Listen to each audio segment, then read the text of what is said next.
हे what's up guys, welcome back once again. दोस्तों, आज की कहानी एक किसान की है जिसकी ज़िंदगी के बस एक ही मकसद है कि वो किसी भी तरह से बड़ा आदमी बन जाए। उसके पास बेशुमार पैसे हों, इसके लिए वो अलग अलग काम करता रहता है ताकि वो ज़्यादा पैसे कमा सके। कहानी है 1898 की, जब हम डैनियल नाम के आदमी को देखते हैं जिसको जहाँ कहीं भी कुछ मिलता है वो उसी जगह पर खुदाई करना शुरू कर देता है। और आज भी वो ऐसी ही एक जगह पर खुदाई कर रहा है जिसके कुछ ही देर बाद उसकी मेहनत रंग लाती है। उसे एक चांदी का टुकड़ा मिलता है, लेकिन वो यहाँ रुकता नहीं है। उसे तो चाहिए था कुछ बड़ा, इसीलिए वो एक ग्रेनेड लगा देता है और ऊपर चला जाता है। और फिर उसके फटने के बाद फिर से नीचे आता है, लेकिन इसी बीच उसका पैर स्लिप हो जाता है, जिस चक्कर में उसकी एक हड्डी टूट जाती है। लेकिन ये दर्द उसकी हिम्मत को तोड़ नहीं पाता, इसीलिए फिर से वो कोशिश करता है और उसी टूटी हुई टांग के साथ इस बारी भी उसे एक और टुकड़ा मिलता है, जिसको लेकर वो बड़ी ही मुश्किल से ऊपर आता है और रेंगते हुए पहुंचता है पास वाले टाउन में, जहां वो उस चांदी के टुकड़े को देकर अपना इलाज करवाता है, क्योंकि उसे सिर्फ दो ही चीज प्यारी है, एक पैसा और दूसरी खुद की जान। यहाँ से कहानी अब 4 साल आगे बढ़ती है। हम फिर से डैनियल को देखते हैं जिसकी जिंदगी में अब पहले से काफी सुधार आ गया। उसने रात दिन खुदाई करके जो कुछ भी इकट्ठा किया था उसे उसने एक छोटी सी ऑयल ड्रिलिंग मशीन बनाई है, जिससे वो जमीन के नीचे से तेल निकालता है। और अब ये उसका यही काम है। दरअसल पहले उसे अपने खेत के नीचे तेल मिला, जिसे उसने पूरा निकाल कर बेच दिया। उसके बाद से अब वो उस जगह को ढूंढता है जहां पर तेल होने की संभावना होती है। अगर वो किसी की होती है तो वो उस जमीन को लीज पर ले लेता है, अगर नहीं होती तो वो बिना किसी की इजाजत के तेल की खुदाई करना शुरू कर देता है। ऐसे ही एक दिन खुदाई के दौरान एक हादसा हो जाता है, जिसमें उसके साथ काम करने वाला आदमी मारा जाता है, जिसका एक छोटा बेटा भी था। जब डैनियल उसको देखता है तो उसे उस पर बहुत ही ज्यादा तरस आता है, इसीलिए वो उसे गोद ले लेता है और उसका खुद से नाम रॉनी रखता है। अब देखते ही देखते समय बीतना शुरू हो जाता है। डैनियल जहां भी जाता है अपने बेटे को साथ में लेकर जाता है, ताकि लोगों को लगे कि वो एक फैमिली मैन है और किसी को भी धोखा नहीं देगा। ऐसे ही लोग उस पर यकीन भी कर लेते थे और खुद की जमीन उसे लीज पर दे देते थे। यही काम वो सालों से करते हुए आ रहा है, जिसे उसकी किस्मत ने गजब की करवट ली है। लेकिन क्या सच में ये ज्यादा टाइम तक टिका रहेगा? देखते हैं आगे। अब रॉनी भी अब बड़ा हो गया। एक दिन जब वो अपने घर पर होता है तो वहाँ एक पॉल नाम का लड़का आता है, जो उसे बताता है कि उसे लगता है कि उसकी जमीन के नीचे तेल है। तो वो उसे उसकी जमीन की लोकेशन बताता है, लेकिन पॉल को शायद इस बात का डर लग रहा है कि कहीं वो उसे कुछ धोखा तो ना दे दे, जो बात डैनियल भी अच्छे से जानता है। इसीलिए वो उसे $500 का लालच देता है, जिससे कि वो सब कुछ उगल देता है। कुछ इस तरह से वो पहुंच जाता है बॉस्टन, उसी की जमीन पर जहां पर पॉल के डैड उसका काफी अच्छे से वेलकम करते हैं। लेकिन डैनियल किसी को बताता नहीं है कि वो यहाँ पर क्या करने आए, क्योंकि ऐसे किसी भी जमीन पर ड्रिल करना इलीगल है। लेकिन वो फिर भी ये काम कर रहा है, क्योंकि मैंने आपको पहले ही बताया था कि डैनियल के लिए पैसा सब कुछ है। वो उसके लिए कुछ भी कर सकता है, किसी भी हद तक गिर सकता है। लेकिन यही लालच शायद एक दिन उसकी मौत का कारण बनेगी। खैर, वहां पर अब डैनियल रॉयल के साथ उस जमीन जायजा लेना शुरू कर देता है और फिर कुछ ही देर बाद उसे एक जगह पर कुछ तेल का रिसाव मिलता है, जिससे वो समझ जाता है कि जरूर यहाँ पर उसकी उम्मीद से ज्यादा तेल है जो कि बाहर आ रहा है। इसीलिए वो रॉनी को अपना प्लान बताता है। अब वो जितनी जल्दी हो सके इस जमीन को खरीदना चाहता है और फिर इसके साइड वाली जमीनों को भी, ताकि वो एक पाइपलाइन को बिछा सके, जिससे कि उसके शिपिंग के खर्चे बच जाएंगे। इसी चीज के लिए वो रात में पॉल के साथ डिनर पर बात करता है और उन्हें बताता है कि वो उनकी जमीन को खरीदना चाहता है, लेकिन जो दाम वो दे रहा है वो बहुत ही ज्यादा कम है। इसीलिए वो लोग मना कर देते हैं। तब पॉल कहता है कि तुम्हें भूलना नहीं चाहिए कि इसके नीचे तेल है, जो कितना हो सकता है किसी को पता नहीं है। लेकिन डैनियल झूठ कहता है कि उसे बहुत कम तेल निकलने की उम्मीद है। वो इस जमीन को इसलिए खरीद रहा है कि उसके बेटे को ये जगह बहुत पसंद है। इसीलिए वो $5000 का ऑफर रखता है, जो उन लोगों के लिए बहुत ही ज्यादा थे। तो दोस्तों, ये 1898 की बात हो रही है, जब $5000 बहुत ज्यादा थे।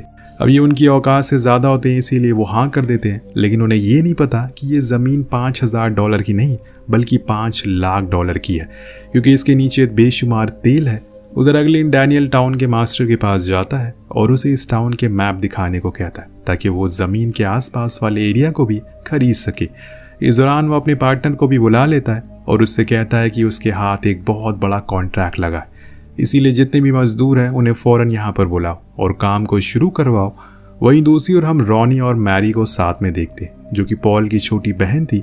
वो उसे बताती है हमारे घर में हर कोई प्रे करता है, अगर मैं किसी दिन ऐसा करना भूल जाती हूँ तो मेरे डैड मुझे बहुत मारते हैं। अब ये सुनकर रॉनी थोड़ा हैरान हो जाता और फिर दूसरे दृश्य में डैनियल को देखते हैं जो अभी भी जमीनों को खरीदने में लगा हुआ था।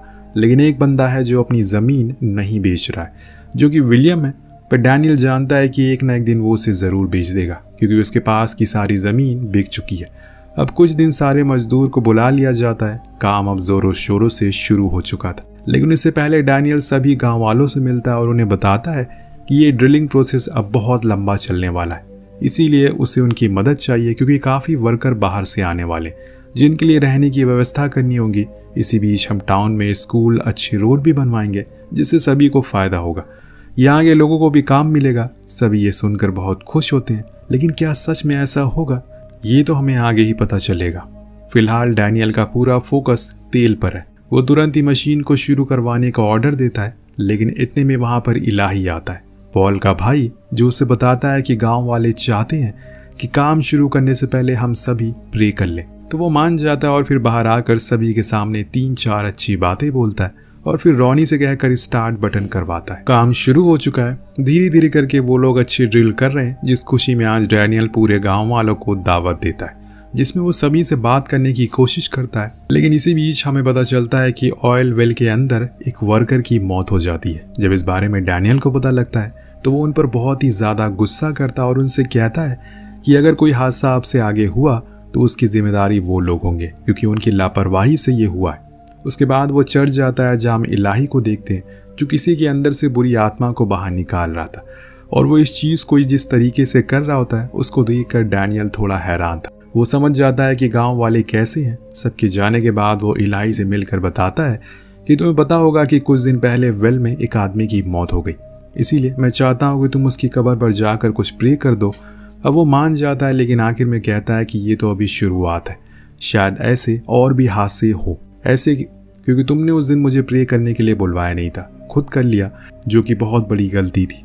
अब ये बात डैनियल को बुरी लगती है, इसीलिए वो उसे टॉन्ट मारते हुए कहता है कि ठीक है, तुम्हारी बेइज्जती के बदले मैं इस चर्च को रेनोवेट करवा दूंगा।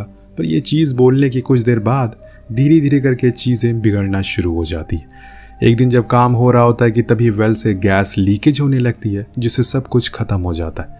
जब इस बारे में डैनियल को पता लगता है तो वो भागते हुए जाता है और अपने बच्चे को बाहर निकालने लगता है। ठीक उसी समय एक तेज धमाका होता है जिससे पूरा ऑयल जलकर खाक हो जाता है और पल भर में सब कुछ खत्म हो जाता है। लेकिन डैनियल के लिए मुसीबत अभी खत्म नहीं हुई थी। अगले दिन डैनियल के पास एक हेनरी नाम का आदमी आता है जो उसे एक लेटर देते हुए कहता है कि वो उसका स्टेप ब्रदर है मॉली, जो कि उनकी सिस्टर है, और उसने तुम्हारे एड्रेस के बारे में बताया है। लेकिन डैनियल को कुछ भी याद नहीं है। ऐसा उसे तो हेनरी पर डाउट होता है कि कहीं वो किसी तरह का कोई चोर तो नहीं है। लेकिन बात करने पर हेनरी उसे बताता है कि वो भी उसकी तरह पहले ड्रिलिंग का काम किया करता था, लेकिन उसे किसी तरह का कोई फ़ायदा नहीं हुआ। वो डैनियल से कहता है कि मैं सिर्फ यहाँ पर छोटा मोटा काम करने के लिए आया हूँ। तो वो उसे अपने साथ रख लेता है और फिर दोनों देर रात तक बातें करते रहते हैं, जिसमें हेनरी तो उसे अपने बारे में सब कुछ बताता है, लेकिन डैनियल बस गिनी चुनी ही चीज़ें उसे बताता है, सिर्फ अपनी तरक्की और कामयाबी से मतलब। बाकी लोग कैसे जी रहे हैं उसे इससे कोई फ़र्क नहीं पड़ता। उसी रात रॉनी को न जाने क्या हो जाता है, वो घर में आग जलाकर बाहर भागने लगता है, लेकिन डैनियल उसे पकड़ लेता है और पूछता है कि उसने ऐसा क्यों किया। तब वो बताता है कि वो इस जगह से तंग आ चुका है, उसे कहीं घूमने जाना है। इसीलिए अगले दिन डैनियल रॉनी के साथ ट्रेन में होता है क्योंकि ये लोग एक ट्रिप पर जा रहे हैं। लेकिन इसी बीच डैनियल उससे कहता है कि वो अभी टीटी से बात करके आता है, वो कहीं जाए ना। पर उसके जाने के कुछ देर बाद ट्रेन चलना शुरू हो जाती है, जहाँ हमें पता चलता है कि असल में वो अपने बेटे को छोड़कर जा रहा है। रॉनी भागता है, पर फ्लेचर, जिसको उसने रॉनी की जिम्मेदारी दी है, वो उसे पकड़ लेता है और इतनी में ट्रेन स्पीड पकड़ लेती है। वो उसे छोड़कर चला गया था। दोस्तों, कुछ दिनों के बाद डैनियल के पास स्टैनफोर्ड ऑयल कंपनी के लोग आते हैं जो उसके लिए ऑफर लेकर आए थे, जिसमें वो इस पूरे प्रोजेक्ट के बदले में ढेर सारे पैसे ऑफर करते हैं। पर डैनियल कहता है कि अगर वही इस काम को करने लगेंगे तो फिर वो क्या करेगा। तो वो लोग कहते हैं कि इसके बदले में तुम अपने बेटे के साथ टाइम गुजार लेना। ये बात डैनियल को न जाने क्यों इतनी ज्यादा बुरी लगती है कि वो उनके मुंह पर मना करके वहां से चला जाता है। लेकिन कुछ दिन बाद जब डैनियल को इस जमीन पर कुछ ज्यादा मुनाफा होते हुए नहीं दिखाई देता तो वो उस डील को डन कर देता है जो उसे पहले कैंसिल कर दी थी। जिसके बाद हमें पता चलता है कि वो ऑयल कंपनी असल में वहां पर पाइपलाइन बिछाना चाहती है, लेकिन उन्हें पता चलता है कि वहाँ पर विलियम की ज़मीन बीच में आ रही है और इसीलिए उन्हें वहाँ पर ड्रिलिंग करना ही पड़ेगा। इसलिए डैनियल उसके घर जाता है जहाँ वो नहीं होता, पर उसका पोता उससे कहता है कि वो लोग उस ज़मीन को कभी नहीं बेचेंगे, चाहे कुछ भी हो जाए। तो डैनियल कहता है कि मैं सिर्फ यहाँ पर तुम्हारे दादाजी से बात करने आया हूँ, जब वो आए तो उन्हें मेरे पास भेज देना। अब रात होने पर जब हेनरी वापस आता है तो डैनियल उसके ऊपर बंदूक तान देता है, क्योंकि उसे यकीन हो गया था कि वो कोई और है। इसीलिए वो उसे धमकाता है कि अगर तुमने मुझे सब कुछ सच नहीं बताया तो मैं तुम्हें यहीं मार दूंगा। तब हेनरी उसे सारी कहानी सुनाने लगता है कि असल में उसका भाई हेनरी उसके साथ काम किया करता था। वो तुम्हारे बारे में काफ़ी बातें भी करता रहता था और कहता था कि उसे हमेशा से तुम्हारे पास आना है, लेकिन उसके पास इसके लिए पैसे नहीं थे, इसीलिए वो नहीं आ सका। ऐसे ही समय के साथ उसकी तबीयत बहुत बिगड़ गई और फिर उसे एक दिन अपना दम तोड़ दिया। मैं भी कुछ दिन बाद बेरोजगार हो गया और तब मुझे तुम्हारा ख्याल आया। मैंने यहाँ आने का सोचा हेनरी की पहचान लेकर, पर मेरा यकीन कर मैं तुम्हें किसी भी प्रकार की चोट नहीं पहुंचाऊंगा। पर वो इसके आगे कुछ बोल पाता कि डैनियल उसे शूट कर देता है और वहीं दफन कर देता है। पर इस दौरान उसे उसके पास से हेनरी की डायरी मिलती है, जिसे पढ़कर वो बहुत रोता है, क्योंकि उसमें उसकी सारी परेशानियां लिखी हुई थी। अब सुबह होने पर डैनियल के पास विलियम आता है, उससे पूछता है कि क्या तुम मेरे घर आए थे, तो वो हाँ कहता है और फिर उसे दुगने पैसे ऑफर करता है। तो वो उससे कहता है कि मुझे पैसों का लालच नहीं है, तुम्हें वो ज़मीन मुफ्त में मैं दे दूंगा, लेकिन उसके बदले में तुम्हें अपने पापों का प्रायश्चित करना होगा, क्योंकि तुमने हेनरी को मारा है और अपनी बेटी को भी दूर कर दिया। अब खुद से डैनियल मान जाता है, क्योंकि उसके पास कोई और चारा भी नहीं था। चर्च में इलाही उसके साथ वही रिचुअल करता है जो वो सभी के साथ किया करता है। वो उसे थप्पड़ मारता है और फिर ज़मीन पर बैठने को कहता है। हालांकि डैनियल को इस बात पर बहुत ज़्यादा गुस्सा आ रहा था, लेकिन वो फिर भी उसकी बातों को मानता है। इसके बाद वो लोग उसके ऊपर होली वाटर डाल देते हैं और इसके बाद सभी को लगता है कि वो भी अब उन्हीं के बीच का है। यहाँ डैनियल ने अब रॉनी को भी शहर से बुला लिया है, जिसके बाद वो उसे लेकर बाहर जाता है लंच, जहाँ उसकी मुलाकात स्टैनफोर्ड ऑयल वालों से होती है, जिन्हें वो ताना मारते हुए कहता है कि देखो ये मेरा बेटा है और मुझे इसे मिलने के लिए किसी काम को छोड़ने की जरूरत नहीं है, और हाँ मैंने डील साइन कर ली है किसी और के साथ। अब समय का पहिया चलता रहता है और ऐसे ही देखते देखते रॉनी बड़ा हो जाता है, उसने शादी भी कर ली है। साथ साथ में वो अब सभी से साइन लैंग्वेज में बात करता है। उधर हम डैनियल को देखते हैं जो अब बहुत बड़ा आदमी बन गया है। उसका एक आलीशान घर है, आसपास नौकर चाकर है। उसी दिन उसके पास रॉनी आता है, जिनकी बातों से हमें पता चलता है कि इनके बीच का रिश्ता कुछ खास नहीं रहा।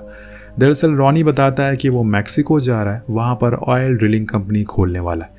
तो डैनियल कहता है कि ओ अच्छा, यानी कि तुम मेरा कंपटीटर बनोगे। अब तो रॉनी बोलता है कि ऐसा कुछ नहीं है, मैं खुद का कुछ करना चाहता हूँ। लेकिन डैनियल को ये पसंद नहीं आता, इसीलिए वो उसके मुंह पर कह देता है कि तुम्हें मैंने कचरे से उठाया था तुम्हारे बाप की मौत के बाद, ताकि सभी को लगे कि मैं एक फैमिली वाला आदमी हूँ और सभी को मुझ पर यकीन हो। तुम बाहर गए तो मेरा ही नाम खराब करोगे, जो कि मैं नहीं चाहता। और तुम्हारे पास पैसे कहाँ हैं, क्योंकि तुम मेरे खून थोड़ी हो, तुम्हारे बदन के अंदर एक भी अंश मेरा नहीं है। अब रॉनी गुस्से में कहता है कि इसी बात का मुझे खुशी है, जिसके बाद वो उठकर वहाँ से चला जाता है। और डैनियल चिल्लाता ही रहता है, पर उसके जाने के बाद उसे एहसास होता है कि उसे ऐसा नहीं करना चाहिए। जैसे जैसे दिन बीतता है उसे रॉनी की यादें आना शुरू हो जाती है। इस चक्कर में वो हर समय नशे में ही रहने लगता है और कहीं भी गिरा रहता है। ऐसे ही एक दिन उसके पास इलाही आता है, वही पादरी, जिसको देखकर वो और भी ज़्यादा पीना शुरू कर देता है। तब इलाही बताता है कि बहुत बड़ा फादर बन गया है, उसका चर्च भी बड़ा हो गया और विलियम की मौत हो गई है, जिसके बाद वो ज़मीन उसके पोते को मिल गई है, जो कि उसी का चेला है। इसलिए अगर वो चाहता है कि वो ज़मीन उसे मिल जाए तो वो उसे दिलवा सकता है, पर इसके बदले में उससे पैसे चाहिए। डैनियल मान जाता है, पर वो इलाही से कहता है कि पहले तुम खड़े होकर कहो कि तुम एक नकली पादरी हो, तुम ढोंग कर रहे हो और तुम्हें भी यकीन है कि कोई भी गॉड नहीं है। इलाही मजबूर था, क्योंकि उसे पैसे चाहिए थे, इसीलिए वो इन शब्दों को दोहराता है। लेकिन फिर बाद में डैनियल उससे कहता है कि मैंने उस ज़मीन का सारा तेल निकाल लिया, इसीलिए अब वो मेरे किसी भी काम की नहीं है। ये सुनकर इलाही रोने लगता है और बोलता है कि उसके पास अब एक भी पैसे नहीं बचे, वो पूरा बर्बाद हो चुका है। तब डैनियल खड़े होकर कहता है कि तुम एक खोखले इंसान हो, तुमसे लाख गुना बेहतर तुम्हारा भाई पॉल है, उसने हमेशा सही फैसले लिए, लेकिन तुम लालच से भरे हुए, सेम मेरी तरह। लेकिन तुम्हारी लालच नहीं मुझे आज इतना अमीर बना दिया। अगर तुम उस दिन वो $5000 में मुझे वो ज़मीन नहीं बेचते तो आज मैं इतना बड़ा आदमी नहीं बनता, लेकिन तुमने मुझे उस दिन बहुत जलील किया। ये बोलकर वो उसे ज़मीन पर फेंक देता है और उसके सर पर इतनी बार वार करता है कि वो वहीं मारा जाता है। ये कहानी का आखिरी सीन होता है, जो शायद आपको थोड़ा अजीब लगे कि आखिर ये कैसी एंडिंग है। असल में इस पूरी कहानी में हमें एक ही चीज़ दिखाने की कोशिश की गई है कि कैसे लालच इंसान को अंदर से खोखला कर देती है। उसने पैसों की लालच में न जाने कितनों का खून कर दिया, कितनों की ज़मीन छीन ली, पर अंत में उसे सिर्फ अकेलापन मिला। उसका बेटा उससे दूर हो गया। वही हाल इलाही का भी हुआ। इसीलिए कहते हैं कि लालच बुरी भला है। वेल, आपको कहानी कैसी लगी नीचे कमेंट करके ज़रूर बताएगा। मिलते हैं अगली वीडियो में। Thank you so much watching. Peace out.